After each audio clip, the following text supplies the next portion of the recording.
Ma famille, cette famille-là. N'attends pas l'ego, commence à prier, commence à parler. Commence à prier, commence à parler. Commence à prier, commence à parler, commence à exagérer dans la prière. Que le ciel prête attention à ta prière.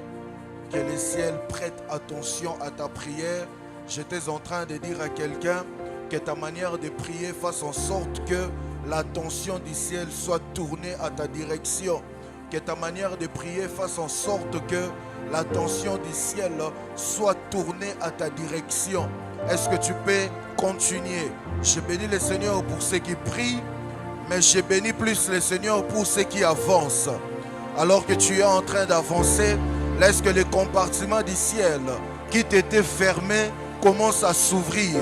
Alors que tu es en train de battre tes mains, laisse que les sons de tes mains soient en train de briser, de forcer certaines portes. Alors que tu es en train d'intensifier ta prière, laisse que le ciel au-dessus de toi s'ouvre. Alors que tu es en train d'ajouter les cris, laisse que l'atmosphère du ciel s'invite en ces lieux. Je prie pour toi qui es en train de prier. J'ai joint ma joie, j'ai joint ma voix à ta voix.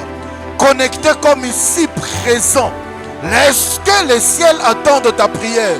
La Bible témoigne que le ciel a exaucé à la prière de Anne lorsque le sacrificateur Élie a ajouté sa prière à la prière de Anne.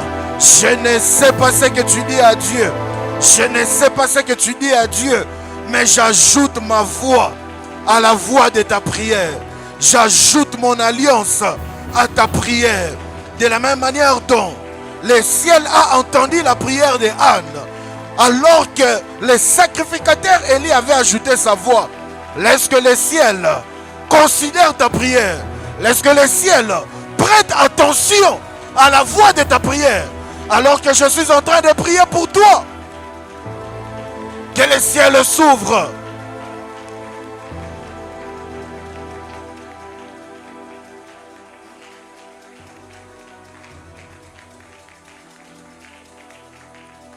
Ta gloire est tangible en ce lieu. Les grandes choses vont arriver. Le surnaturel est activé.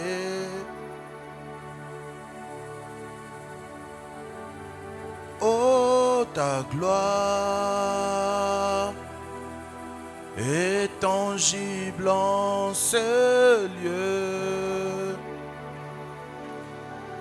Les grandes choses vont arriver. Le surnaturel est activé.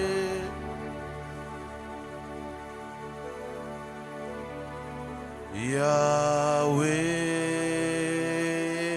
Rapha, Elohim, Shaddai, Jireh, Adonai se manifestera.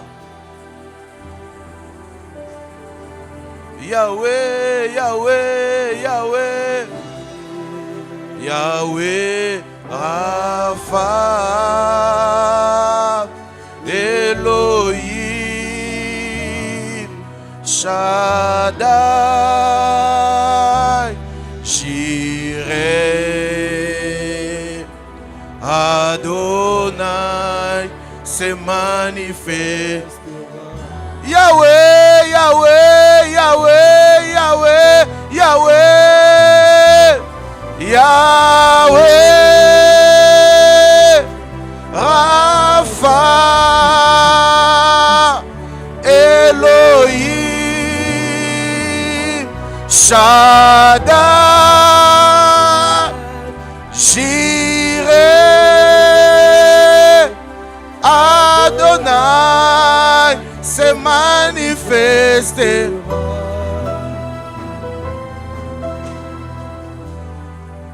Elohim Adonai.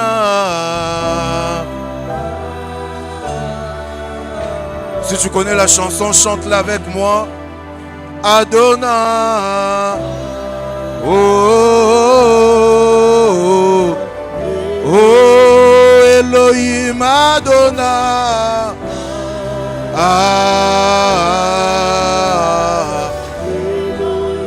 Elohim Adonai. Ah, oh, Elohim Adonai. Ah, oh, Elohim Adonai. Oh, oh, oh, Elohim Adonai. Ah, oh, Elohim Adonai. Oh, oh, Elohim Adonai.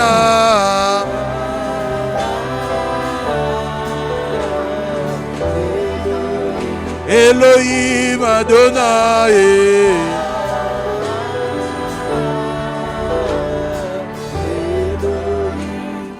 Éternel Dieu, je t'invoque en ces lieux. T'invoquer maintenant ne laisse pas entendre que tu étais absent. Mais par contre, c'est une expression d'une soif qui s'exprime. Nous te voulons davantage, Seigneur. Quand tu es là, tout est possible. Quand tu es là, on voit comment est-ce que les choses inscrites dans la liste des impossibles transitent dans la liste des possibles. Quand tu es là, Seigneur, ce qui semblait être inimaginable devient l'apanage des naturels. Quand tu es là, les naturels laissent la place, mais les surnaturels s'imposent. Quand tu es là, Seigneur Dieu, la langue ordinaire change, mais ce sont des langues de cieux qui s'imposent. Quand tu es là, Seigneur, l'humanité se repousse davantage, mais la divinité s'impose. Je suis en train de te prier. Je suis en train de t'invoquer. C'est un cœur insatisfait. C'est un cœur assoiffé qui est en train de t'invoquer en ces lieux. Laisse que ta présence soit intensifiée ici, de tel que celui qui serait entré avec un problème ne sorte pas avec son problème.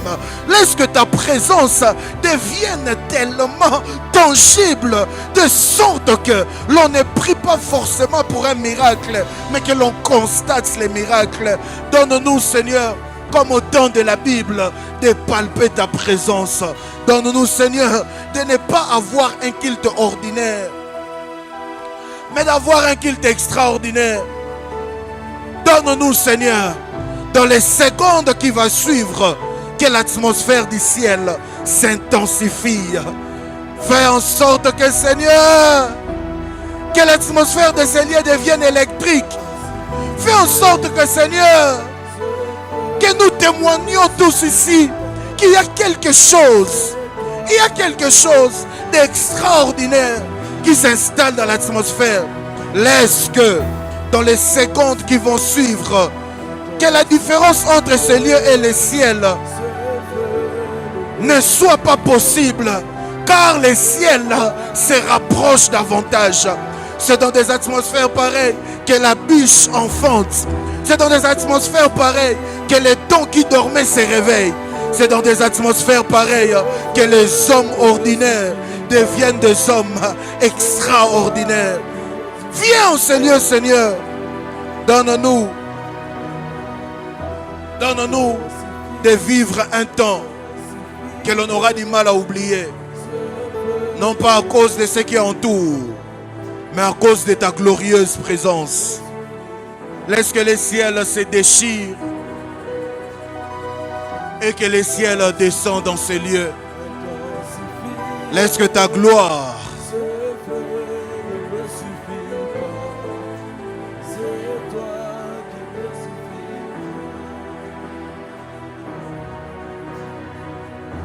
Intensifie, intensifie. Ce feu nous pacifie. C'est toi,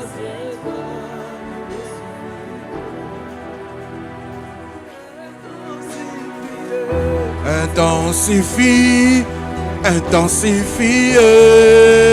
Ce feu ne me suffit pas. Cette flamme ne me suffit. Oh, intensifie. Oh, intensifie. Ça ne me suffit plus, Seigneur.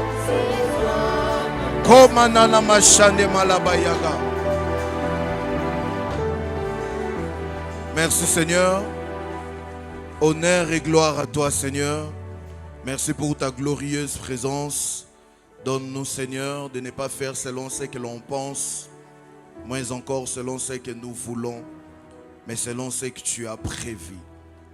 Car dire que les hasards n'existent pas, ça laisse installer, ça laisse entendre que tout ce que nous vivons n'est que le fruit d'un plan céleste. Et donc, si ce culte est le fruit d'un plan céleste, ça veut donc dire que tu as prévu quelque chose de spécifique pour toute personne sélectionnée pour participer à ce culte. J'aimerais dire à quelqu'un qui attend le son de ma voix, peu importe la voix qui t'a amené jusqu'ici, tu n'es pas venu par une invitation, mais tu es venu parce que tu as été sélectionné par Dieu. Et je lève ma main droite, sans pour autant connaître ton identité terrestre. Mais le fait que tu es là et que tu attends ma voix, je décrète et déclare que le ciel te livre ce que le ciel a prévu pour toi.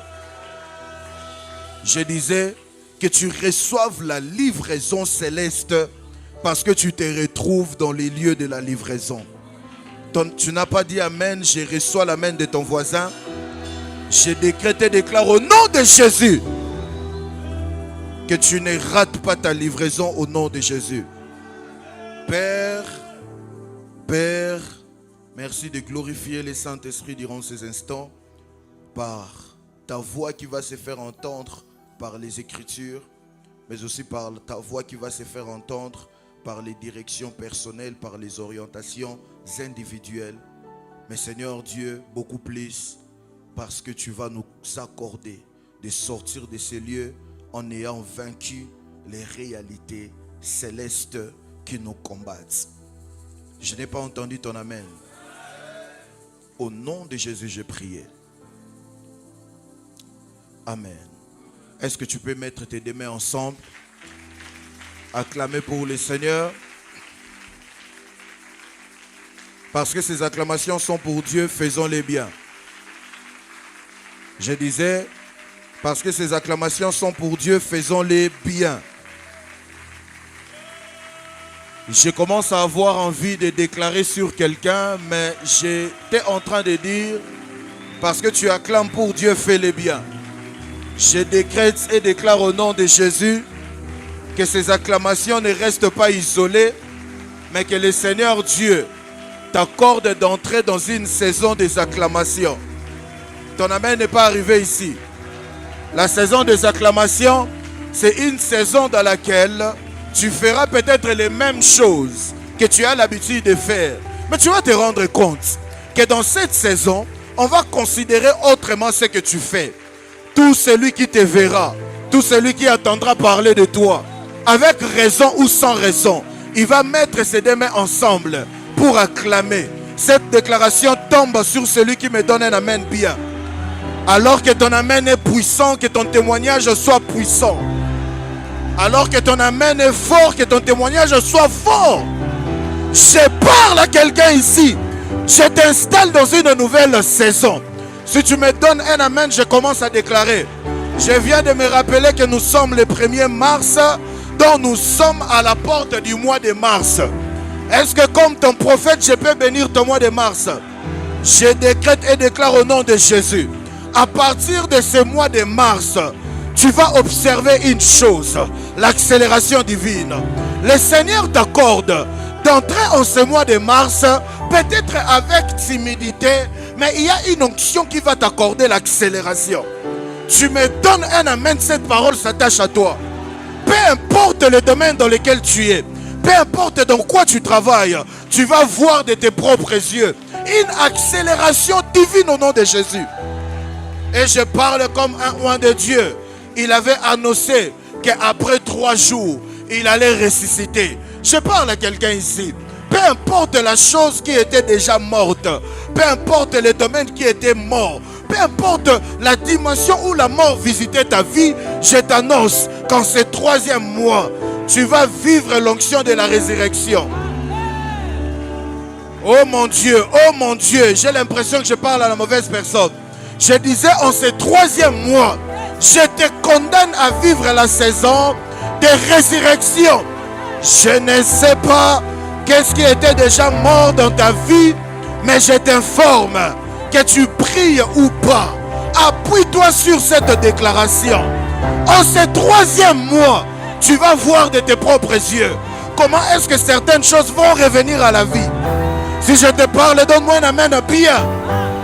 Je te déclare au nom de Jésus que le diable devient 10 000 fois diable, que Satan s'énerve s'élever, mais il va observer comment est-ce que tu vas réussir en mars. Donne-moi un amen bien. Il en est ainsi et il en sera ainsi au nom de Jésus. Tu entres avec la poitrine bombée et tu finiras ces mois avec des témoignages. J'ai l'impression que tu ne crois pas que je parle de toi. Je disais, tu finiras ces mois avec des témoignages. Il en est ainsi et il en sera ainsi au nom de Jésus. Amen, amen. Que Dieu bénisse ceux qui s'aiment sur cette parole. C'est comme ça qu'on s'accapare de certaines choses en esprit. Amen, amen. Ainsi, puisque nous sommes debout, permettez que l'on aborde directement les Saintes Écritures. Et lorsqu'on va s'asseoir, on va s'asseoir une bonne fois pour toutes. Au cas où tu n'as pas ta Bible avec toi, cherche un de tes voisins et on va faire la lecture avec lui. Amen, amen. Alléluia. J'ai un problème avec tes amens ce soir. Alléluia. On va lire un seul texte. Les autres textes, je lirai moi-même tout au long de l'enseignement. Marc chapitre 7. Marc chapitre 7.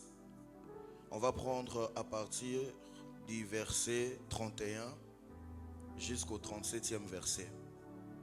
Marc chapitre 7. Du 31 au 37e verset. S'il vous plaît, si vous n'avez pas de Bible, approchez-vous de quelqu'un qui a sa Bible. Et puis faites un effort prochainement de venir avec votre Bible. Nous sommes une maison apostolique et prophétique. Et dire que nous sommes une maison apostolique et prophétique ne veut pas dire que nous sommes une maison où on prophétise seulement. Mais nous sommes une maison qui a comme pour fondement les Saintes Écritures, la parole de Dieu. Amen, amen. Alléluia. Vous avez déjà vos Bibles? Vous avez retrouvé Marc? Amen. Alléluia. Amen. Si vous n'avez pas encore trouvé, je peux vous aider. Le livre de Marc, c'est en fait le livre qui se trouve dans l'Ancien Testament, juste après Malachie. Donc si en ce moment, alors que je parle, tu cherches ça dans l'Ancien Testament, on va prier pour que le Seigneur ressuscite maman Olangui pour une session de délivrance pour toi. Marc est dans le Nouveau Testament, c'est dans les évangiles synoptiques. Et si vous ne savez pas, Marc était un docteur, il était un médecin. C'est comme ça que dans ses écrits, il est extrêmement méticuleux. Là où Luc parle brièvement, là où Matthieu parle brièvement, là où Jean parle brièvement, vous remarquerez que Marc a des détails, des informations, des explications qui prouvent qu'il n'est pas seulement spirituel, mais il est aussi intelligent. Et comme ça, vous verrez que cette histoire, on trouve ça dans Matthieu, on trouve ça dans Jean, mais j'ai préféré prendre... On trouve ça dans Luc aussi, mais j'ai préféré prendre la version de Marc parce qu'il est très explicite. Amen, amen. Donc Marc chapitre 7, les versets 31 au 37e verset. Nous lisons au nom de Jésus avec la sœur Soraya. Jésus quitta le territoire de Tyr et revint par Sidon vers la mer de Galilée, en traversant le pays de la Décapole.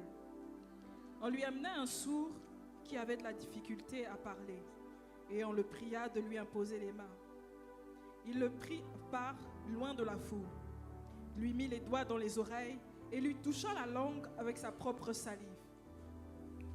Puis levant les yeux au ciel, il soupira et dit « Ephata », c'est-à-dire « Ouvre-toi ». Aussitôt ses oreilles s'ouvrirent, sa langue se délia et il parla très bien. Jésus leur recommanda de n'en parler à personne, mais plus il leur recommanda, plus ils le publiaient. Ils étaient dans le plus grand étonnement et disaient « Il fait tout à merveille. Même il fait entendre les sourds et parler les muets. » Parole du Seigneur. Amen. Alors, est-ce qu'on peut déposer nos carnets, nos Bibles et acclamer pour la parole du Seigneur?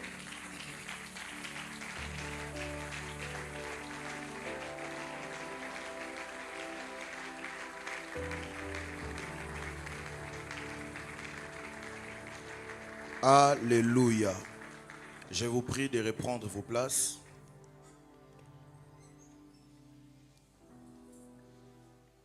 Je suis très content de revenir à la maison après pratiquement, je pense, une dizaine de jours, je crois. J'ai pas une bonne mémoire, c'est un aveu que je fais, mais je pense que c'était plus d'une semaine, 8 à 9 jours, vraiment je ne sais plus, mais comme vous savez, chez nous les Africains on dit la maison n'est jamais loin, peu importe où tu te trouves, peu importe le nombre de temps, on n'est jamais plus mieux que chez soi. Amen, amen. Et quelqu'un se dit, mais prophète, tu es congolais, chez toi c'est au Congo, chez moi c'est l'Afrique, je ne suis pas africain. Amen, amen. Mais depuis un temps je suis ici, mon cœur est ici, je suis maintenant l'un des vôtres et je suis très content de revenir et surtout je suivais alors que la sœur Soraya parlait ici, alors qu'elle nous motivait de se saluer mutuellement, elle disait fais-les bien, fais-les avec joie parce que ça fait quand même longtemps, on ne s'est plus revu. On a fait pratiquement des semaines sans se voir et je suis très content de voir la femme et l'homme que tu es. Je suis très content. Mais pourquoi tu n'acclames pas? Je parle de toi. Je suis très content de vous revoir. Si j'avais la possibilité, je me serais approché de vous pour vous serrer la main. Mais je sais que ton voisin de côté l'avait très bien fait de ma part. Amen, amen. Alléluia. Alors je vais vous faire parvenir un message. Je viens d'un temps de prière. Comme vous savez, ceux qui suivent surtout la porte des cieux, on avait notre retraite annuelle à Nouka 2026. Combien ont suivi? Combien c'était bénissant? Acclame pour le Seigneur. On l'a fini par la grâce de Dieu. Moi j'étais ici, j'étais à Kinshasa pour l'ouverture, je pense les 2 premiers jours. Après je suis rentré ici et c'est comme ça que j'étais avec nous tous les dimanches du mois de janvier, du mois de février. Mais je suivais à Nouka à distance et la dernière semaine j'y étais. C'était pour moi une grande joie d'être au service de mon père, de les servir tant à l'estrade, tant à la chair, mais tant aussi dans la vie privée. Amen, amen. Et je suis revenu. Alors pendant que j'étais dans nous, quand je réfléchissais, je priais en même temps, je demandais à Dieu qu'est-ce que je devais amener comme message. Vous savez, dire que nous sommes une église prophétique, ça laisse entendre que nous sommes une église où tout ce que nous faisons, c'est prophétique. Ça veut donc dire, ce n'est pas seulement lorsque l'on fait usage des prophéties personnelles, j'attends, je vois, mais c'est aussi par notre capacité d'écouter, de détecter les cœurs de Dieu pour une saison et pour une période. C'est aussi la capacité d'être en mesure de recevoir une nourriture chaude venant du ciel, afin d'être comme le cuisinier qui va livrer cette nourriture. C'est comme ça que l'on parle de la vérité présente. Dans 1 Pierre, on est en train de parler de la vérité présente. Si on parle donc de la vérité présente, ça laisse entendre qu'il y a aussi des vérités passées. C'est comme ça que quand tu deviens prophétique, ton problème ne sera plus une vérité, mais ça sera une vérité présente. Parce qu'une vérité peut-elle être une vérité, Mais si c'est une vérité passée, si tu t'attaches à cela, tu es donc déphasé. Parce que Dieu n'est pas le Dieu du passé, Dieu n'est pas le Dieu du futur, Dieu n'est pas le Dieu du présent, mais Dieu est le Dieu de ses mouvements. C'est lorsque tu as la capacité de t'adapter au mouvement de Dieu que tu es dans les temps. Être dans les temps, d'après les plans de Dieu, ce n'est pas être à temps dans un rendez-vous, mais c'est être là où Dieu veut que tu sois et surtout au moment où il veut que tu y sois. Et ainsi, j'ai prié, j'ai demandé à Dieu qu'est-ce que je devais amener comme nourriture en ces premiers dimanches du mois et surtout en ces premiers dimanches après Hanouka. Et le Seigneur s'est mis à me parler sur certaines réalités. C'était tellement vaste la vision, ou bien c'était tellement vaste la pensée qu'il fallait trouver les thèmes. Et j'ai pu, par la grâce de Dieu, trouver un thème et donner les thèmes. Mais malheureusement, le thème a fait beaucoup parler. Essayer d'expliquer les thèmes avant de commencer le message. Si tu es avec moi, dis-moi, avance prophète. Vaincre les réalités célestes qui détruisent des familles. Quelqu'un m'a dit, prophète, il faut vaincre les réalités terrestres parce que c'est la terre qui combat nos familles. Il faut vaincre les réalités sataniques parce que c'est le diable qui combat nos familles. Pourquoi tu dis vaincre les réalités célestes qui détruisent les familles? Et pourtant, Dieu ne veut pas du mal pour nos familles. Dieu ne peut que vouloir le bonheur. Il est écrit d'ailleurs, il a fait un plan de bonheur et non un plan de malheur. Quelqu'un est avec moi? Alors prête-moi attention dans mon introduction, parce que si tu m'es raté dans mon introduction, il sera difficile peut-être pour que tu me rattrapes. En réalité, dans ce thème, la chose qui attire beaucoup plus l'attention, c'est le fait que ce thème laisse entendre que les réalités qui détruisent des familles viennent du ciel. C'est ça en fait le plus grand problème. Parce que lorsqu'on dit vaincre les réalités célestes qui détruisent, le problème ce n'est pas la réalité, ce n'est pas la destruction, mais c'est en fait la source de la destruction. Et quelqu'un s'est dit pourquoi la source doit être céleste. Et ainsi, je vais prendre un peu le temps d'expliquer les célestes dont il est question. Et après, je pense que par la grâce de Dieu, je parviendrai à finir le message et on va prier. Et comme est la dénomination de ce culte, délivrance des familles par les prophétiques, je reste convaincu que le Seigneur va utiliser la voix prophétique pour tenir la main de quelqu'un et le sortir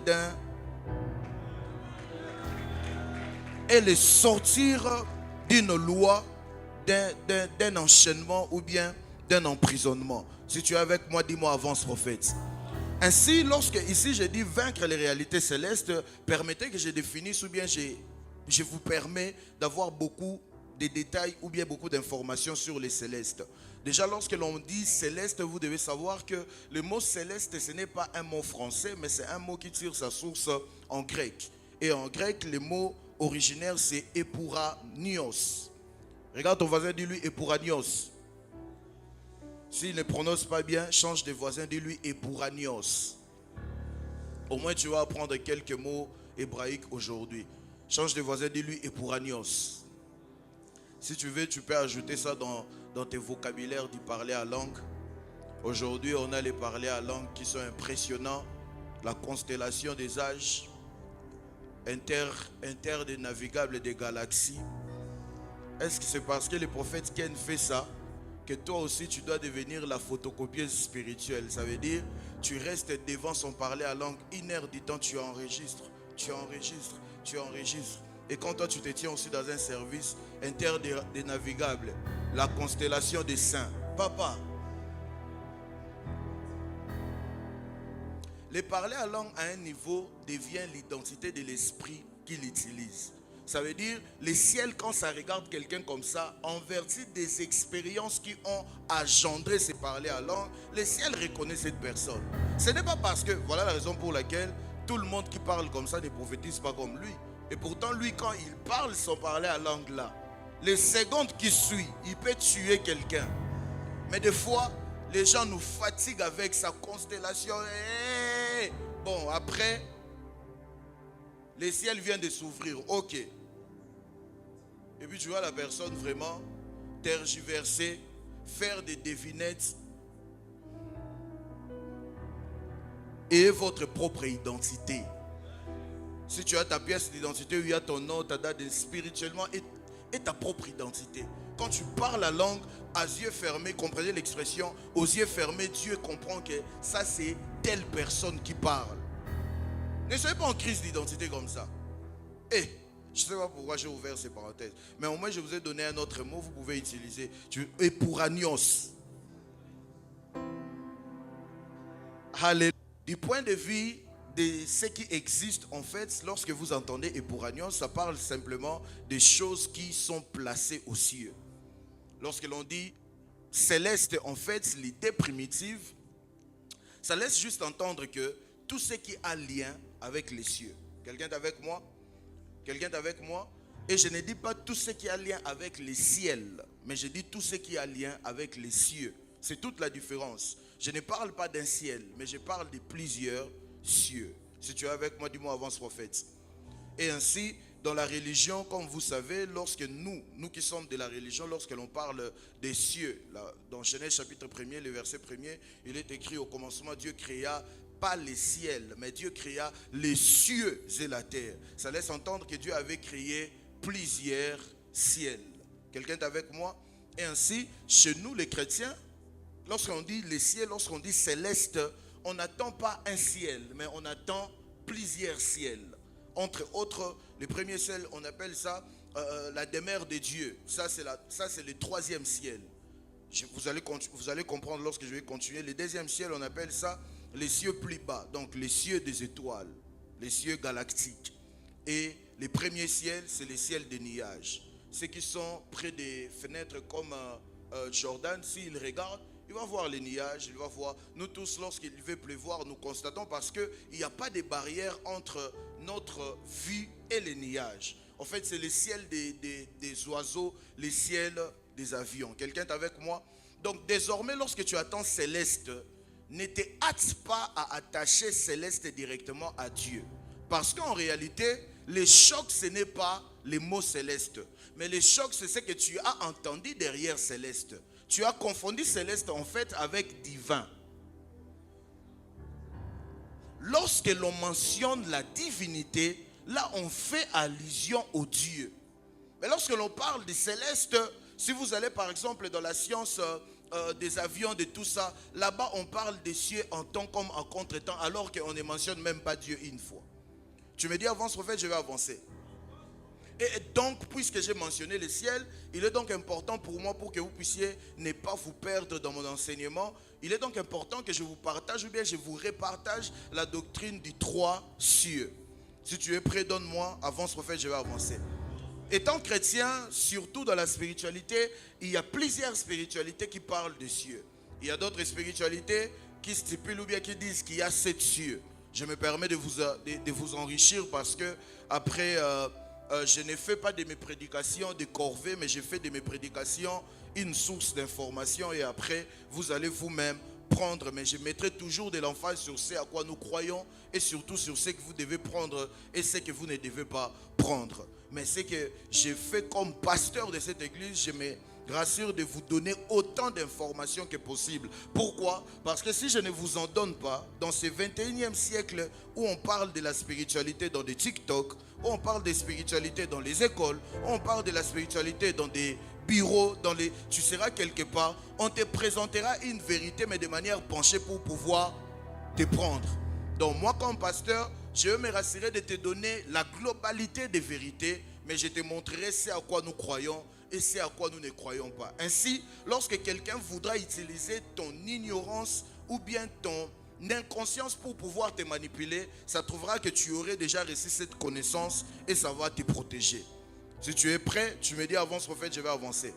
La doctrine des 3 cieux ne repose pas sur un verset, mais ça repose sur plusieurs versets explicites dans la Bible. Ça veut dire qu'il n'y a pas un seul verset biblique dans lequel, lorsque tu lis, on te dit qu'il y a 3 cieux dans la Bible. Il n'y a pas un seul verset biblique. Mais en fait, comme vous savez, du point de vue doctrinal ou bien du point de vue théologique même, on ne peut pas établir une doctrine sur base d'un seul verset ou bien d'une seule référence biblique. Il faut qu'il y ait au minimum des versets dans des livres différents pour que nous puissions établir une vérité comme telle et en faire une doctrine. Quelqu'un est avec moi? C'est comme ça que toutes les fois où on vous amène une vérité quelconque, mais c'est une vérité qui n'est mentionnée qu'une seule fois dans la Bible. Vous ne pouvez pas attirer ou bien prêter autant d'attention jusqu'à en faire une doctrine. Pensez directement, pendant que je dis ça, pensez directement aux fausses doctrines qu'on essaye de vous intégrer. Entre autres, la fameuse histoire de la polygamie. Entre autres, la fameuse histoire de doit-on donner la dîme ou pas? Doit-on faire les aumônes ou pas? Vous verrez que les personnes qui ne sont pas d'accord avec ce que dit la Bible, ils utilisent des versets de manière isolée. Et pourtant, ça ne doit pas être considéré comme tel parce qu'il faut au minimum des versets. Si tu es avec moi, dis-moi avance, je vais avancer. Ainsi, je l'ai dit dans mon introduction, on voit pour la première fois la mention des ciels, mais pas les ciels, les cieux, dans Genèse chapitre 1er, le verset 1er. Plusieurs personnes connaissent cela par cœur, vous n'avez même pas besoin de lire. Il est écrit au commencement, Dieu créa les cieux. Et lorsque vous regardez, les cieux c'est au pluriel. Les cieux et la terre. Les cieux et la terre. Donc, cela laisse comprendre qu'il y a plusieurs cieux, mais il y a une seule terre. C'est dans une phrase. Il a créé les cieux et la terre. Donne-moi une avance, prophète, je vais avancer. Et ainsi, cela me laisse la place de vous permettre de comprendre ou bien d'amener à votre connaissance quelques vérités ou bien quelques informations sur la classification des cieux. Le premier ciel, dis avec moi le premier ciel.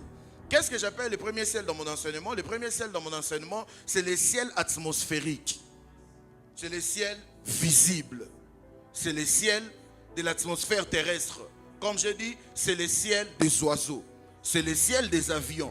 C'est le ciel dans lequel on parvient à deviner s'il va pleuvoir ou pas.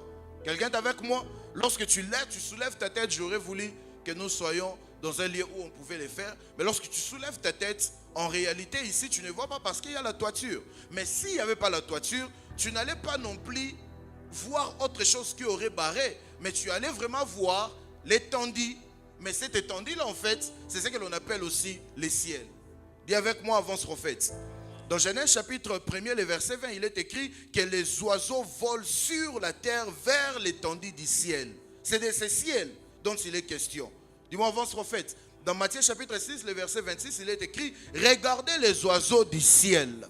On ne parle pas des autres cieux, on parle de ces premiers cieux. Parce que si vous connaissez justement je pense on dit quoi, la zoologie. Si vous connaissez la zoologie, vous savez que peu importe l'auteur que les oiseaux prennent, peu importe l'auteur que l'aigle royal même qui vole plus haut prend, il y a de ces atmosphères qu'il ne peut pas accéder. Sinon, la pression de l'oxygène, la pression de l'air va les détruire, va les tuer. Est-ce que quelqu'un est avec moi?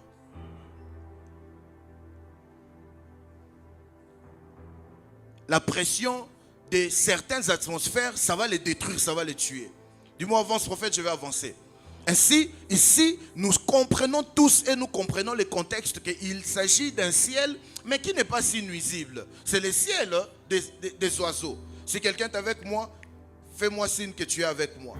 Il s'agit clairement du ciel physique où volent les oiseaux, les avions, où se forment même les nuages. C'est comme ça que lorsque vous voyez dans la Bible la fameuse histoire de la pluie qui devait repleuvoir après 3 ans, Élie a envoyé son serviteur d'aller observer si les nuages se formaient. En fait, ce ciel où ses serviteurs observaient si les nuages se formaient, c'était ça justement, ce que j'appelle ici le premier ciel. Regarde ton voisin, dis-lui, le premier ciel. Mais cependant, il n'y a pas que le premier ciel, il y a le deuxième ciel. Dis à ton voisin le deuxième ciel. Le deuxième ciel, c'est le ciel que nous appelons beaucoup plus le ciel cosmique, le ciel sidéral, le ciel galactique. En fait, c'est le ciel que nous ne voyons pas à l'œil nu, mais c'est le ciel dans lequel il y a des planètes, dans lequel il y a la galaxie. Quelqu'un est avec moi? C'est le ciel où il y a, on appelle ça comment? Satellites. Vous voyez un peu?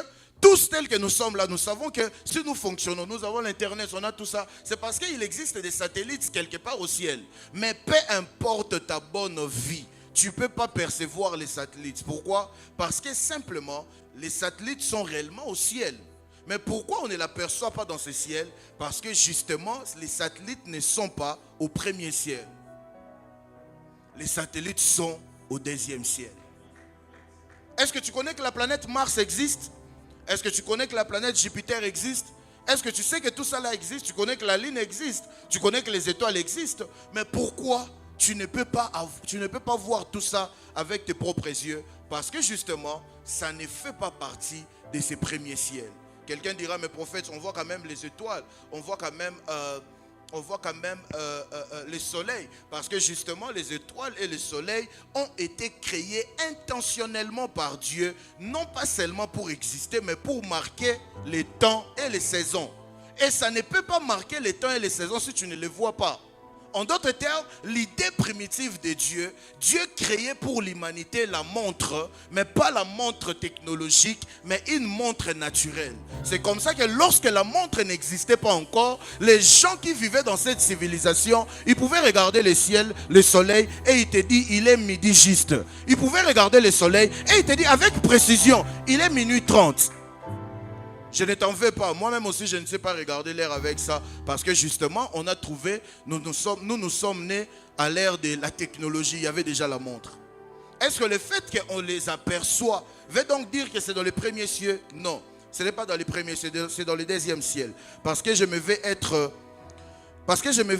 doctrinal, permettez que je vous donne quelques versets bibliques qui vont appuyer ce que je suis en train de dire. Si tu es prêt, dis-moi avance prophète.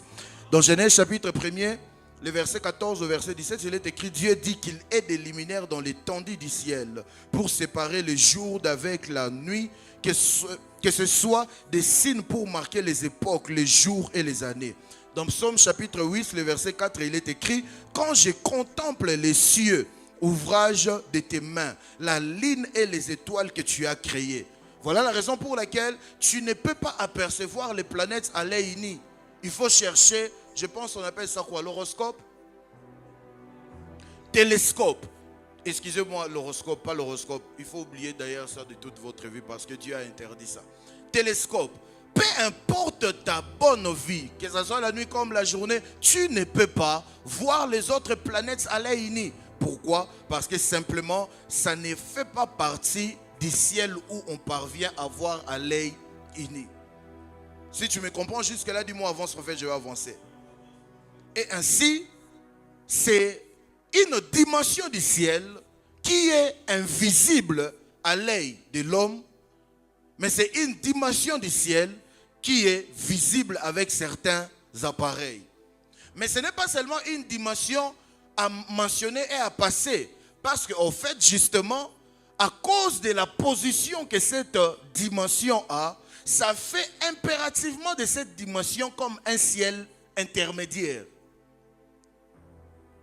Parce qu'il y a trois cieux.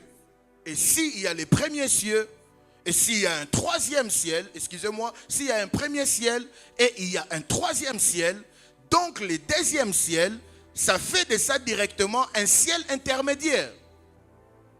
Tu me dis en avance, prophète, je vais avancer. Et donc, puisque le premier ciel, c'est un ciel physique, le troisième ciel, alors que je suis en train d'exposer, je vais vous faire comprendre que c'est un ciel spirituel. Le deuxième ciel est donc un ciel qui est en même temps spirituel, mais en même temps physique. Parce que c'est justement l'intermédiaire. C'est comme ça que je disais, il y a des choses que tu verras là-bas, c'est physique. Mais il y a aussi des choses que tu ne verras pas parce que c'est spirituel. Pourquoi? Parce que c'est l'intermédiaire. Le deuxième ciel, c'est l'image de l'âme dans l'homme. Le deuxième ciel, c'est l'image du lieu saint dans les tabernacles. Dans les tabernacles, il y avait les parvis. Le premier ciel, visible, parvis, visible. Mais il y avait aussi les lieux saints. Celui qui est dans les parvis ne peut pas voir les lieux saints. Pourquoi? Parce que les parvis fait directement obstacle entre lui et les lieux saints. C'est comme ça que le premier ciel ne nous permet pas de voir le deuxième ciel. Et ainsi, ton corps, ta chair, parce que de même que les ciels sont au nombre de 3, et que j'ai dit le tabernacle est tripartite, l'homme est aussi tripartite. De même que j'ai parlé du parvis comme le premier ciel, comprends donc, dans toi qui es l'être humain, le parvis ou bien le premier ciel, c'est ta chair. c'est la dimension que tout le monde voit. C'est la dimension que tout le monde peut toucher. Mais hormis cette partie, en toi, il y a aussi une partie que l'on appelle l'âme. L'âme qui est en fait l'image, l'illustration du deuxième ciel. Là où il y a la médiation entre ta chair et ton esprit. Dis-moi, avance, en fait, je vais avancer. Et donc, parmi les 3 cieux, avant que je n'arrive au 3e ciel, retenez déjà ici que le 2e ciel fait partie des cieux qui sont compliqués, non seulement physiquement, mais aussi spirituellement. Voilà la raison pour laquelle je laisse ça pour la suite. Alléluia. Ainsi, on a le 3e ciel. Le 3e ciel considéré beaucoup plus comme le ciel de Dieu. Le 3e ciel considéré beaucoup plus comme les lieux où se trouvent les royaumes des cieux. Quelqu'un est avec moi? Le 3e ciel, comme vous savez, ce n'est pas physique. Ce n'est pas visible.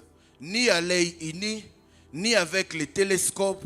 Mais on parvient où on peut les voir avec l'œil spirituel. Parce que justement, le 3e ciel, c'est la dimension spirituelle des cieux.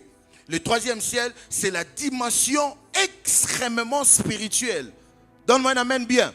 Tu peux sortir autant de fois tu veux. Tu peux parcourir la galaxie ou bien toutes les galaxies qui existent. Tu ne verras pas le 3e ciel avec les appareils ou autres parce que c'est la dimension spirituelle. Tu me dis avance prophète, je vais avancer. On en parle dans 2 Corinthiens chapitre 12, le verset 2. Il est écrit, je connais un homme en Christ qui fut il y a 14 ans, ravi jusqu'au 3e ciel. Dis avec moi 3e ciel.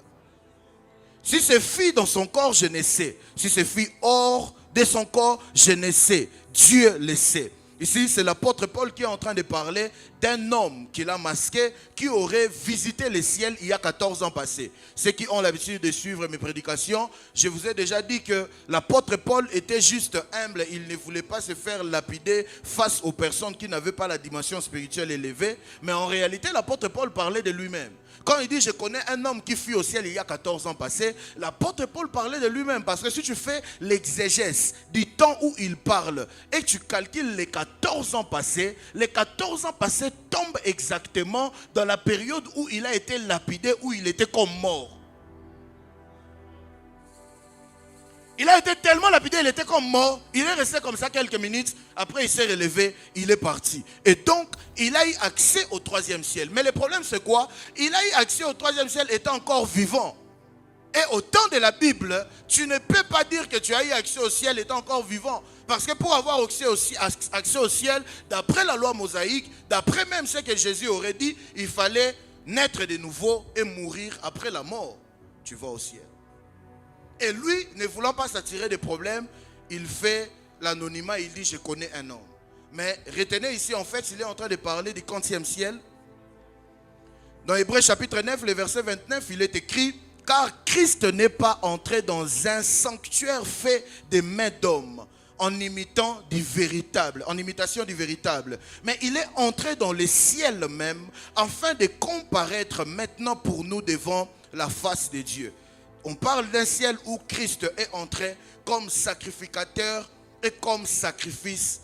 Et on dit bien dans ce ciel, il est allé comparaître pour nous chez Dieu. Donc on parle d'un ciel où Dieu habite. Donc comprenez que ce n'est pas le premier ciel. Parce que si c'était le premier ciel, on aurait vu Dieu. Surtout les gens qui voyagent déjà. La première fois que j'ai voyagé, étant un homme qui aime les choses spirituelles, quand nous sommes montés, on est monté. Je ne saurais vous dire avec précision, mais il y a des altitudes que l'avion prend pour ne pas se heurter avec les oiseaux, tout ça. Et quand on montait, c'était ma première expérience, ne me jugez pas. J'ai ouvert les hiblots. Bon, au cas où tu n'as pas encore voyagé, la fenêtre de l'avion, on appelle ça hiblot, pas fenêtre. Je l'ai ouvert. Et j'ai guetté. Pourquoi j'ai guetté? Bien évidemment, pour essayer de voir au cas où je verrais un ange, au cas où je verrais un mouvement, parce que ça reste le ciel. Alléluia. Et j'ai regardé quelques secondes, j'ai réalisé que je faisais l'infaisable parce que je ne pouvais pas le voir avec l'œil uni. Mais j'ai appris à craindre Dieu davantage. Tu sais, quand tu es sur terre où tout bouge, là tu as les contrôles, tu es trébuché, tu touches. Tu ne vas pas réaliser comment est-ce que Dieu est merveilleux. Tu dois te retrouver dans des atmosphères pareilles. Où tu réalises vraiment que ma vie ici tient à Dieu, mais à la connaissance du pilote. S'il commet une erreur ici, il y a un comédien qui a relaté une histoire, je le relate vite fait, je passe. Il dit ils étaient en train de voyager. Arrivé à un niveau, il voit les pilotes sortir et commencer à pleurer. Le genre de pleurs insupportable, vraiment, comme s'il veut se donner la mort. Donc, tous les passagers viennent et lui disent, mais messieurs, il se passe quoi? Déjà, tout ce temps tu es ici, là. Qui pilote là-bas? Il dit, non, c'est un mode robot, ma vie n'a plus... Ta vie n'a plus de sens. Il se passe quoi? Oh, on vient de m'appeler, ma maison a pris feu et plus de 40 millions de dollars a été consumé. Je ne vois plus à quoi me servira ma vie. Ma vie n'a plus... Le monsieur a dit, sur les champs, sans qu'il ne demande, nous tous on a commencé à cotiser pour lui. Parce que si lui, le pilote, il dit sa vie n'a pas de sens, ça veut dire qu'il va laisser l'avion cracher dans un nous.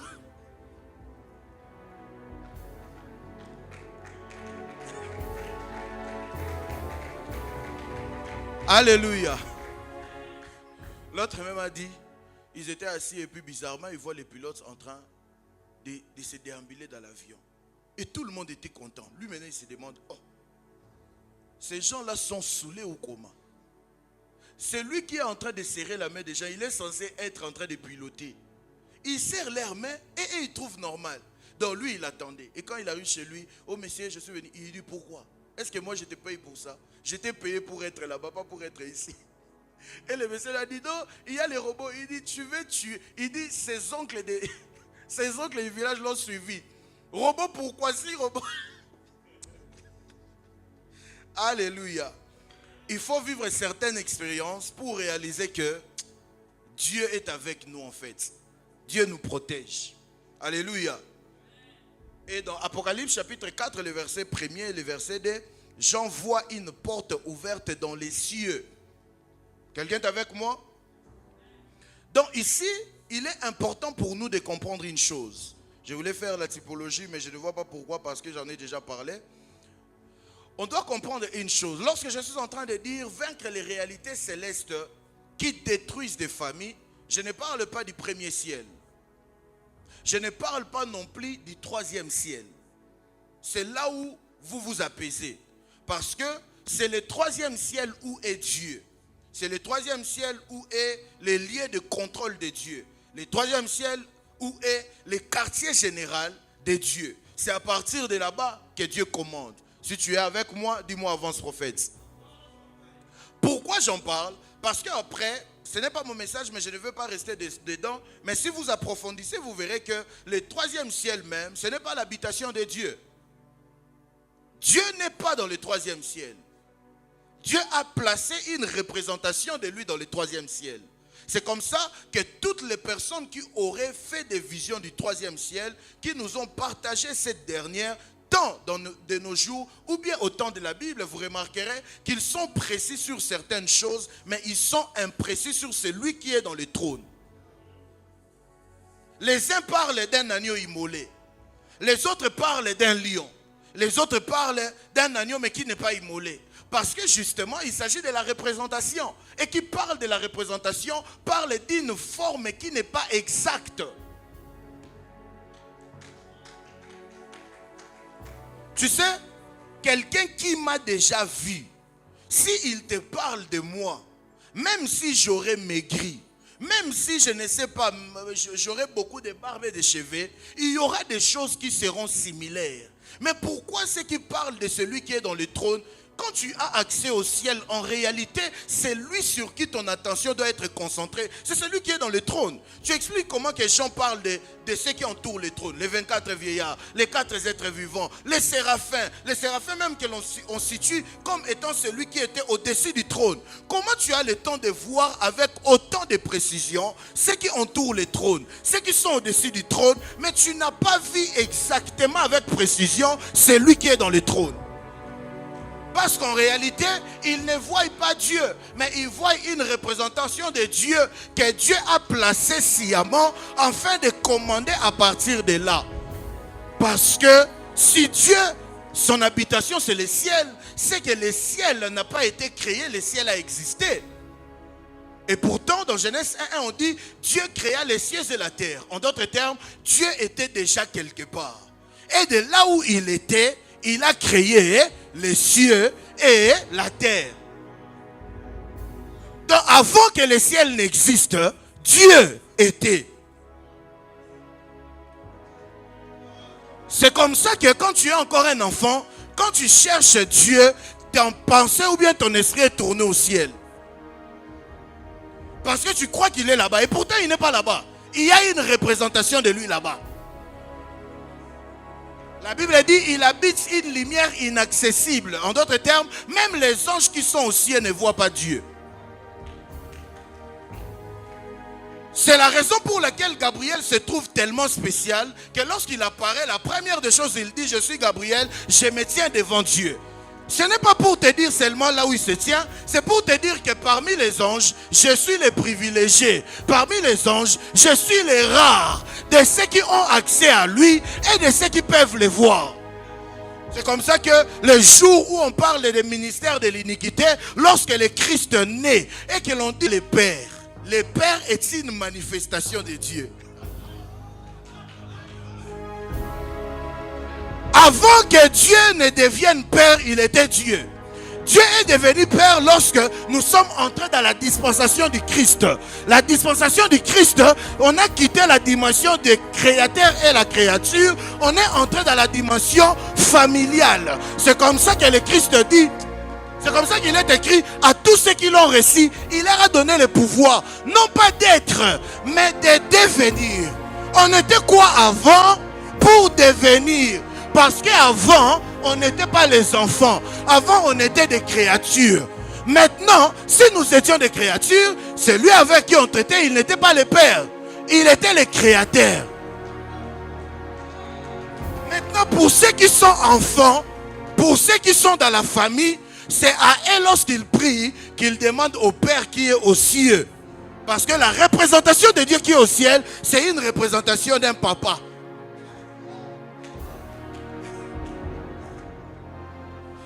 Parce que, si tel n'est pas le cas, tu m'expliques comment?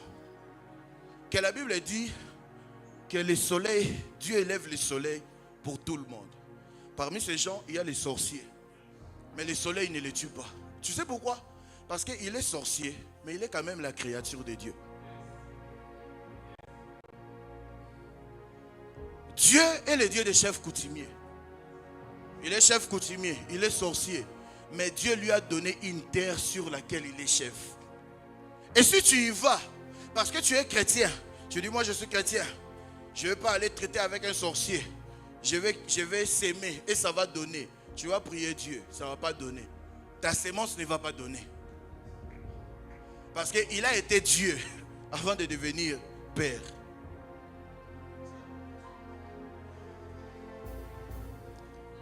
Mais bon, ça c'était une parenthèse pour le troisième ciel. Revenons sur le deuxième ciel. Approfondir sur le deuxième ciel. Dis-moi avant ce qu'on fait. C'est que vous devez savoir rapidement sur le deuxième ciel. Le deuxième ciel n'est pas seulement un lien physique, mais le deuxième ciel, c'est aussi une dimension où le physique et le spirituel s'entremêlent. Dis-moi avant ce qu'on fait, je vais avancer. C'est un lien de la transition spirituelle. Il est écrit, à un moment, il y eut guerre au ciel. Et Lucifer, le diable, n'a pas été plus fort que Michael et ses anges, qui s'est retrouvé être précipité. Quelqu'un est avec moi? Et donc, si Lucifer a été précipité du troisième ciel, dis-toi que peu importe la position actuelle, il a impérativement transité par le deuxième ciel.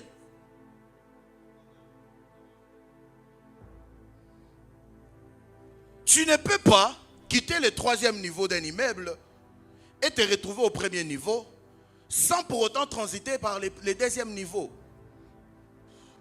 Même si c'est par une chute, cette chute-là fera en sorte que tu ne passes pas par les bâtiments. Mais tu vas passer quand même au deuxième niveau. Je ne sais pas si quelqu'un comprend. Tu peux chuter, je ne sais pas, de la fenêtre, du balcon. Ça fera en sorte que tu ne passes pas par l'ascenseur ou bien l'étage du bâtiment. Mais quand tu seras en train de chuter, du point de vue atmosphérique, tu passes d'abord le deuxième niveau. Donne-moi un amen bien. Et lorsque vous faites l'étude biblique, vous verrez que lorsque Lucifer a été précipité, il n'a pas été précipité seul. Il a convaincu un tiers des anges avec qui il est descendu. Toutes les fois où j'en parle, je ne m'empêche pas de me poser toujours la question, qu'est-ce qu'il avait dit aux autres anges pour quitter les grands dieux? Voilà la raison pour laquelle à un moment, calme-toi, ne te fais pas du mal. Telle personne s'est liguée avec telle, ils m'ont quitté. Est-ce que je suis mauvais? On a quitté Dieu. Avec sa bonté, avec sa miséricorde, avec sa splendeur, avec sa magnificence, il y a quelqu'un qui a convaincu les autres et ils sont partis. Maman, papa, peu importe ta beauté, peu importe ta bienveillance, c'est pas bien à le dire, mais il y a des gens qui te quitteront. Que ce soit la relation amoureuse ou bien amicale, il faut s'apprêter à ça. Même dans le ministère. Quand tu es dans le ministère, il n'y a pas une chose avec quoi dans quoi tu deviendras expert comme la gestion des humains. Dans ma vie, j'ai vu des gens prêts à tout donner pour me servir. Dieu m'a dit, Dieu m'a dit. Dieu m'a dit, j'ai fait une vision. Ce que j'ai vu aujourd'hui, je parle avec toi comme ça. C'est l'accomplissement d'une vision. Une année, 2 ans après, la personne se rebelle. Après, tu te demandes, bon, il ne se rappelle pas que c'est Dieu qui lui avait dit. C'est comme ça que je suis très sceptique avec les Dieu m'a dit. Je préfère que tu me dises, je t'ai suivi, j'ai lu, j'ai vu, je suis convaincu. Parce que les gens qui s'attachent par conviction, frère, c'est lui qui s'attache par conviction. Mais les gens qui Dieu m'a dit, son Dieu à lui là, il est aussi expert à une saison de venir lui dire. Surtout ils disent, Dieu m'avait dit, j'ai reçu quelqu'un, Dieu m'avait dit d'être avec telle personne. Et puis là, Dieu m'a dit de rester avec la personne est fini. Je dois maintenant venir. Je lui ai dit non, il ne faut pas venir chez moi. Parce que ton Dieu là, il viendra aussi te dire que la saison de rester avec moi est finie. Il va peut-être te réveiller. Lorsque les Grecs ont fait ça, ils ne l'ont pas fait sur base de ce qu'ils pensent, mais ils l'ont fait sur base de leur révélation et de leur soumission au Dieu en qui ils croyaient. C'est ainsi on parle des panthéons grecs. C'est quoi le panthéon grec? C'est comme un cercle où il y a l'ensemble des dieux à qui ils croient. Lorsque tu attends par exemple Dieu c'est l'illustration des dieux des dieux. Lorsque tu attends par exemple Paphrodite, je pense que c'est la déesse de l'amour. Quand tu attends par exemple Hermès, je pense que c'est pour la guerre. Prophète, tu es censé nous prêcher Jésus. Pourquoi tu nous en parles? Je vous en parle parce que si vous n'avez pas la révélation de certaines choses, vous tomberez dans des mêmes choses que ceux qui l'ont institué. Pourquoi? Avez-vous déjà entendu que jeudi, c'est jeudi choc? Avez-vous déjà entendu ce nom-là? Chez nous, à Kin, par exemple, c'est connu de tout le monde. Jeudi, c'est jeudi choc. Ça laisse entendre que peu importe ce que tu vas faire le jeudi, peu importe ton vouloir, c'est reconnu et c'est réputé d'être un jour où les choses ne sont pas faciles. Il y a des Quinois ici. Vous voyez ce que je dis, non? Chez nous, c'est connu. Même un DG qui sort de sa maison, quand aujourd'hui c'est jeudi, il dit je ne vais pas fournir beaucoup d'efforts. Jeudi, c'est jeudi choc. Une maman maraîchère, c'est jeudi choc. Et vous savez quoi? Sans qu'ils ne soient tous en train d'adorer les dieux attachés à cela, ils ont crié à une connaissance qui est passée de génération en génération. Avec le nom de Jésus dans la bouche, nous sommes retrouvés aussi. Les jeudis, ce sont aussi des jeudis chocs. Où tu fais tout ce que tu étais censé faire, mais tu rentres vraiment avec le minimum de ce que tu touches tous les jours. Pourquoi? Parce que simplement, quand tu trouves un principe, comprends qu'il y a une principauté derrière qui a établi les principes. Et il suffit juste de croire au principe, même si tu as un autre Dieu. Tu te soumets directement aux principautés qui a établi les principes. Voilà la raison pour laquelle vous qui êtes des Sion, Vous ne devez pas parler sur base de ce qu'on attend dire. Vous devez parler sur base du royaume d'où vous venez. Oh, donne-moi un amen bien. Oh, janvier, c'est un mauvais mois. Parce que c'est aussi comme ça que tu as vécu un mauvais mois en janvier. Qui ne sait pas qu'après les dépenses de décembre, janvier c'est compliqué. Janvier, ça traîne. Parce qu'il y a la galère et puis on a l'impression que ça traîne. Soyons sincères envers nous-mêmes. À cause de cette mentalité, il y a des gens qui vivent des janviers pas intéressants. 2021, son janvier, pas intéressant. 2022, à la limite, il y a des gens qui ont éliminé janvier dans leur calendrier. Ils n'attendent rien de bon en janvier. C'est même la raison pour laquelle nous nous battons ici, nous cessons nos voix pour dire reçois la bénédiction. En janvier, ça sera tel. Tu dis aussi Amen. Mais demain le matin quand tu te réveilles, toi-même tu dis j'ai pas l'argent, janvier ça la aboué. Oh! Toi tu es un enfant de Dieu. Ton sacrificateur a béni ton mois de janvier. Et toi, tu te réveilles, tu justifies ta galère sur base du fait que Ezalaraka a bongo. Tes amis n'arrivent pas ici. Parce que justement, les personnes de qui nous avons hérité ces calendriers, ils ont travaillé cela.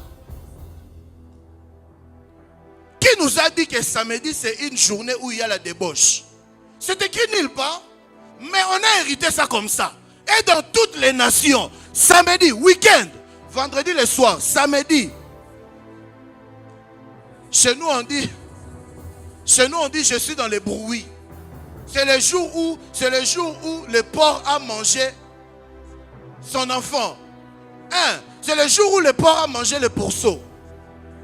Ça veut dire c'est à la limite autorisé. Lundi au vendredi, sois concentré. Mais le samedi, si tu ne vas pas dans les bruits, tu n'es pas un être humain. Il faut aller dans les bruits. Et comme ça, il y a des gens qui vivent leur vie où du lundi au vendredi, il est en train de travailler. Il parvient à réunir quelque chose pour ne pas en faire quelque chose, mais pour aller gaspiller le samedi.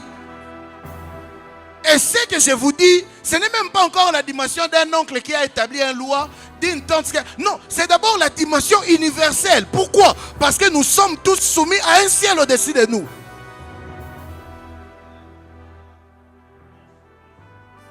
Le dimanche, Sunday. En anglais, Sunday. Mais rappelez-vous, il y a un Dieu chez les Grecs qui s'appelle Sunday. Ainsi, il est anormal de vivre et de n'avoir que pour ennemis les gens qui sont avec toi, les oncles et les tantes, sans pour autant considérer qu'il y a un soleil qui se lève au-dessus de moi et il y a un soleil qui se couche au-dessus de moi. Ça ne t'interpelle pas qu'il y a un texte qui a dit le soleil qui se lève ne les calcinera pas, la lune ne fera pas telle chose. Depuis quand le soleil calcine quelqu'un? Le soleil ne les tapera pas. Depuis quand le soleil tape quelqu'un? C'est une façon de dire le Dieu qui est dans le soleil, quand il se lève pour toi qui es un enfant de Dieu, il ne t'atteindra pas. Tu ne comprends pas. Maintenant, si tu as compris ce que je t'ai dit, tu vas maintenant comprendre l'essence de ces versets bibliques que tu connais déjà, mais que tu n'as peut-être pas compris. Si tu es prêt, dis-moi avance, je vais avancer. Dans Ephésiens, je commence dans Colossiens. Dans Colossiens 1, 15 à 16, il est écrit: il est l'image du Dieu invisible, les premiers-nés de toute la création. Car en lui ont été créées toutes les choses qui sont dans les cieux et sur la terre, les visibles et les invisibles. On dit trône, dignité, domination, autorité. Tout a été créé par lui et pour lui. Avant, peut-être quand tu écoutais les cieux, tu trouvais banal. Mais lorsque l'on dit, en lui ont été créées toutes choses qui sont dans les cieux, on est aussi en fait en train de nous dire, même les dieux qui se sont incarnés dans les planètes, ils ont été créés en lui, mais ils sont aussi soumis. Voilà la raison pour laquelle la Bible témoigne qu'il a reçu le nom qui est tellement élevé, qui est élevé au-dessus de tout, en telle enseigne, dans les cieux, Quand on dit dans les cieux, on ne parle pas forcément du troisième ciel. Quand on dit dans les cieux, on parle et on se concentre sur le deuxième ciel dans lequel il y a les esprits. Et on dit dans les cieux là, tout genou. En d'autres termes, s'il y a un esprit dans les planètes, face au nom de Jésus. Dis-moi avant, je vais avancer. Dans Ephésiens chapitre 1, le verset 20, au verset 21, il est écrit, il a déployé en Christ, en les ressuscitant des morts et en les faisant asseoir à sa droite dans les lieux célestes. Écoutez, au-dessus de toute domination. Je vous ai dit que le troisième ciel est au-dessus du deuxième ciel. Lorsque l'on dit on l'a fait asseoir au-dessus de toute domination, on ne parle pas d'une chaise, mais on parle de la domination des esprits qui se trouvent dans le deuxième. On dit au-dessus de toute domination, de toute autorité, de toute puissance, de toute dignité et de tout nom qui peut se nommer. Non seulement dans les siècles présents, mais encore dans les siècles à venir. Quelle forte parole! On dit le Christ là, Dieu l'a souverainement élevé. Il l'a placé à sa droite, au-dessus des autorités, des dominations, des dignités. Voilà la raison pour laquelle on l'appelle le Seigneur des Seigneurs. On l'appelle que...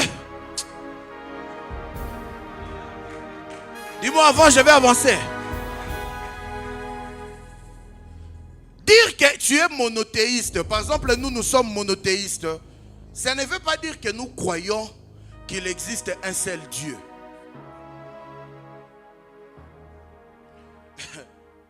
Redéfinissons cela.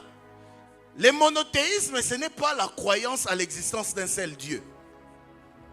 Le monothéisme, c'est la croyance à l'existence de plusieurs dieux.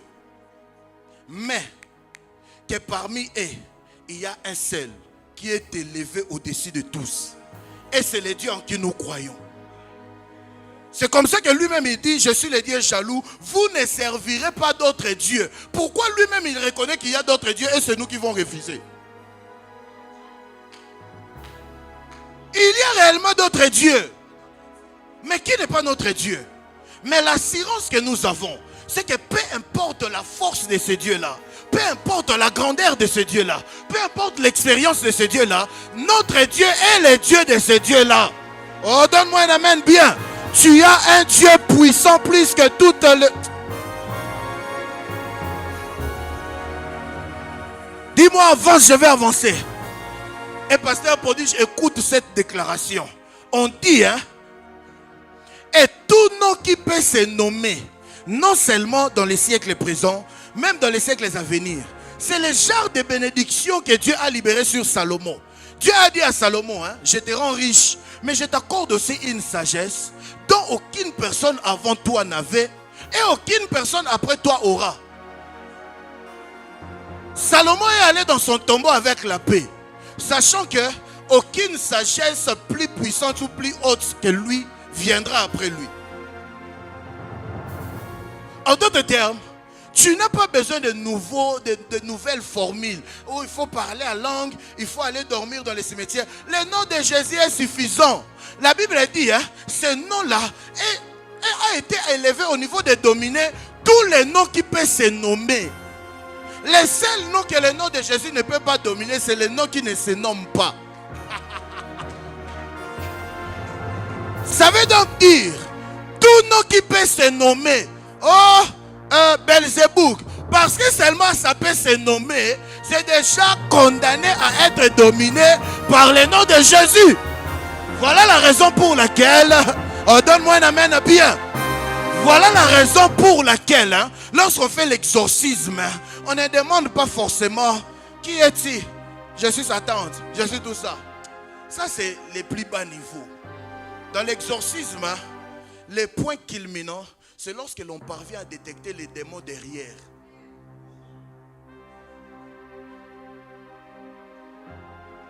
Donne-moi l'amen bien. Paul était dérangé par une femme. Il passait, Mais quand il passait, cette femme disait toujours, ce sont des hommes de Dieu, croyons en eux. Paul passait. C'est vrai que la Bible ne l'a pas écrit. Mais d'après cette révélation, je comprends que Paul avait déjà compris que ce n'était pas des révélations qui venaient de Dieu. Mais Paul, connaissant que dans le monde spirituel, on ne peut pas avoir autorité sur un esprit qu'on ignore, Paul passait, mais il priait, il cherchait dans son esprit. C'est quel esprit qui anime cette femme? C'est quel esprit? Quand seulement il a reçu la vision que c'était l'esprit de Python, il a regardé, il a dit, toi, parce que tu ne peux pas chasser un esprit que tu ignores.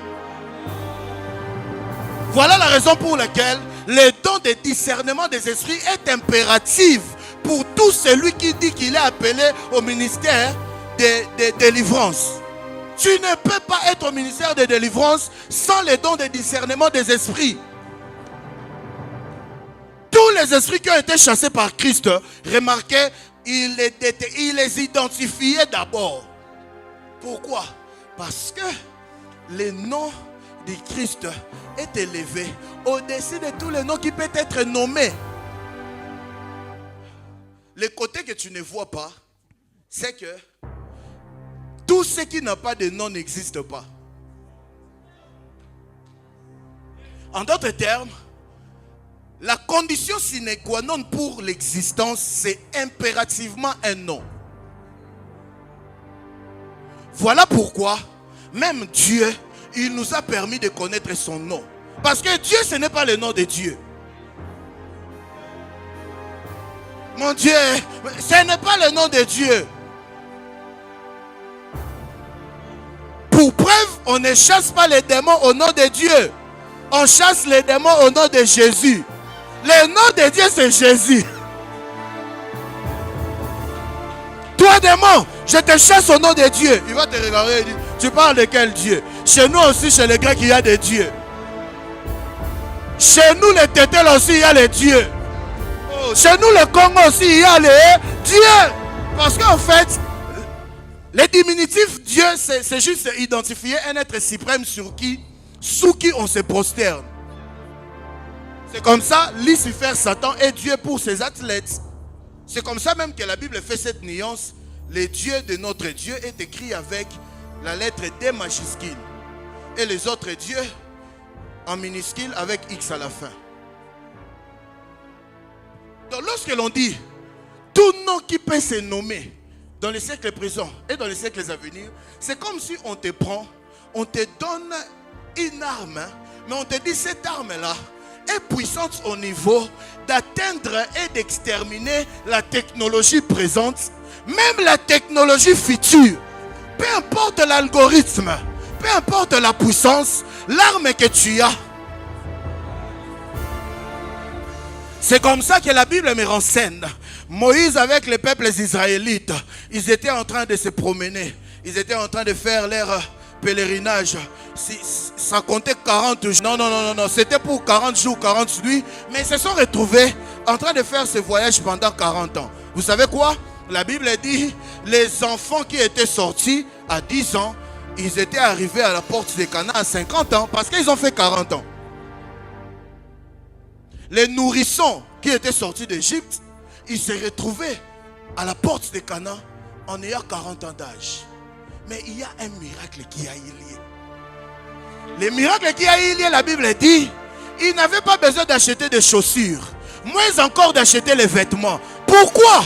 Parce que les vêtements et les chaussures se mettaient à jour. Ça veut dire quand l'enfant avait une année, ce n'est pas seulement son pied qui grandissait, mais c'est sa chaussure aussi qui grandissait. Quand l'enfant avait 5 ans, ce n'est pas seulement sa forme musculaire qui venait, mais sa chemise aussi. Mais c'était quoi l'ingrédient secret? L'ingrédient secret, c'était la présence constante de Dieu. La journée, il était la colonne de nuée. La nuit, il était la colonne de feu. En d'autres termes, le nom de Jésus, c'est une arme qui est donnée, qui prend la forme correspondant à l'adversité devant toi.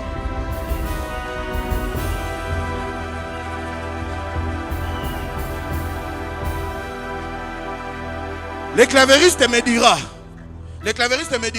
si on doit faire un concert à l'esplanade de Massamba Débat, le clavier est bien.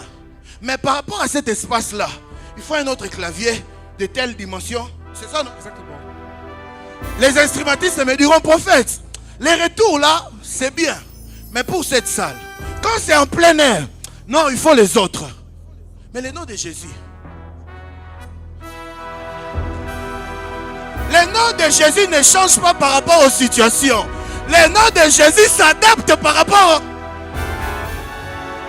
Voilà la raison pour laquelle, devant un démon qui vient de Bandundu, tu ne dois pas parler en Kikongo. Peu importe la langue. Quand tu diras seulement au nom de...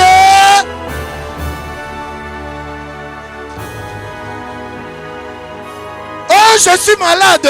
Je ne vais pas dire oh, au nom de tel médecin. Au nom de Jésus. Oh, c'est la galère. Au nom de Jésus.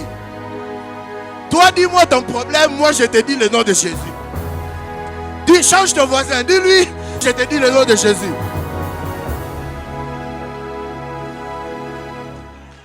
Donne-moi un amen bien.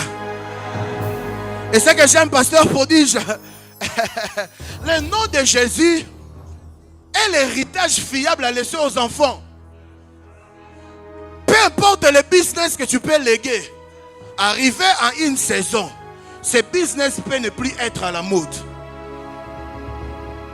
Il y a un temps, chez nous au Congo, les gens investissaient dans les diamants. Et c'était un business fiable. Mais il est arrivé un temps, les diamants n'apparaissaient plus. Et les grands noms qu'on a entendus, ils se sont retrouvés à terre. Mais la Bible dit, pasteur prodige, dans les siècles présents, même dans les siècles à venir.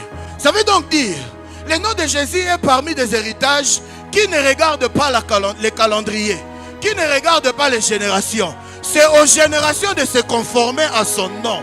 Laisse-moi t'informer que Bézébouk ne vit plus il y a des années, mais le nom de Jésus qui l'a tué existe jusqu'au...